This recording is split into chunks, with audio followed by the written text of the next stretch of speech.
2023 मध्ये जेव्हा तुळजापूर आणि नळदुर्गला नगरोत्थानचा निधी मिळाला तेव्हा आम्ही ठरवलं होतं की धाराशिवसाठी आपल्या जिल्ह्याच्या शहरासाठी आपण खास बाब म्हणून निधी उपलब्ध करून घ्यायचा। त्या अनुषंगाने आदरणीय देवेंद्र फडणवीस साहेब जे तेव्हा उपमुख्यमंत्री होते त्यांना हा विषय आवर्जून आम्ही सांगितला की धाराशिव जिल्ह्याचं ठिकाण आहे आणि इथे वेगवेगळे कामं चालू असल्याने खास करून जे आपल्या अंडरग्राऊंड ड्रेनेज सिस्टमचं आहे त्यामुळे रस्त्याची परिस्थिती भयानक झालेली आहे आणि प्रमुख रस्ते तातडीने घेणं गरजेचं आहे। आता isakal.com आहे देशातील नंबर 1 ची मराठी न्यूज वेबसाईट। प्रत्येक अपडेटसाठी isakal.com ला नक्की भेट द्या। हे ऐकून घेतल्यानंतर त्यांनी आम्हाला शब्द दिला होता की बिलकुल या बाबतीत आपण पुढे जाऊ।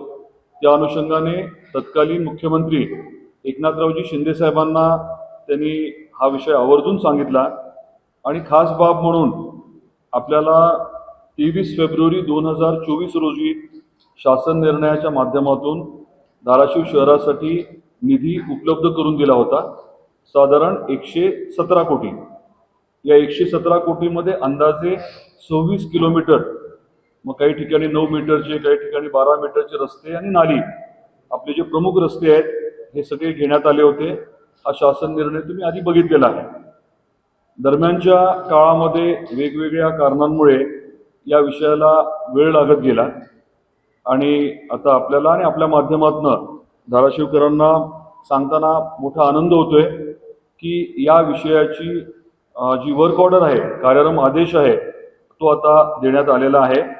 117 कोटीलाच म्हणजे 2023-24चा जो काही दर होता त्या दराच्या अनुषंगानेच टेंडर जे ते फायनल करण्यात आलेलं आहे आणि जे काही टेंडर जास्त भरलं होतं वगैरे, देवेंद्रजी मुख्यमंत्री झाल्यानंतर त्यांनी एक भूमिका घेतली होती की यूडीमध्ये नगर विकासमध्ये जिथे कुठे टेंडर एस्टिमेट किमतीच्या वर असेल तिथे एस्टिमेट किमतीच्या वर आपण मान्यता द्यायची नाही, हे स्पष्टपणे देवेंद्रजींनी भूमिका घेतली होती आणि तीच भूमिका कायम ठेवत आता निर्णय जो आहे तो घेण्यात आलेला आहे।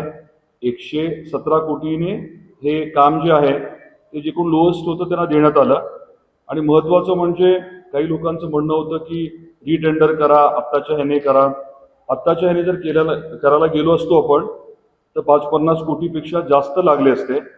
त्यामुळे एक्झॅक्ट किती पैसे आपले वाचले याच्या बाबतीमध्ये अधिकृत व्हाईट पेपर जो आहे तो निश्चितपणे निघेल, तुमच्यापर्यंत येईल नक्की। पण मोठी रक्कम आपल्या सरकारची, शहरवासियांची आणि पर्यायाने जनतेची वाचलेली आहे आणि सगळ्यात महत्त्वाचं म्हणजे आपल्याला काम जे आहे ते तातडीने आता हाती घेता येईल। साधारण 26 किलोमीटर म्हणत असताना आपल्याला कल्पना असेल की रस्त्यांची यादी जी आहे ती जवळजवळ 59 रस्ते आहेत। 59 रस्ते, 26 किलोमीटर आणि 117 कोटी रुपये। तर हे खूप दिवस प्रलंबित राहिलेला विषय जो आहे तो मार्गी लावल्याबद्दल आदरणीय देवेंद्रजी फडणवीस साहेब, आपले मुख्यमंत्री महोदय, त्यांचे मनापासून मी आभार व्यक्त करतो। एकनाथरावजी शिंदे साहेब जे आपले उपमुख्यमंत्री आहेत, या खात्याचे मंत्री आहेत, त्यांचे मनापासून आभार व्यक्त करतो आणि निधी उपलब्ध करून देण्याच्या बाबतीमध्ये ज्यांनी आपल्याला नेहमीच सहकार्य केले अशा अजितदादा पवार साहेबांचे देखील, आपले दुसरे उपमुख्यमंत्री महोदय, त्यांचे देखील मी आभार व्यक्त करतो। देश विदेशातील प्रत्येक घडामोडींचे लाईव्ह अपडेट मिळवण्यासाठी आता साम टीव्हीच्या सर्व सोशल मीडिया प्लॅटफॉर्मला लाईक, फॉलो आणि सबस्क्राईब करा। तसंच सर्व नोटिफिकेशनसाठी बेल आयकॉन प्रेस करायला विसरू नका।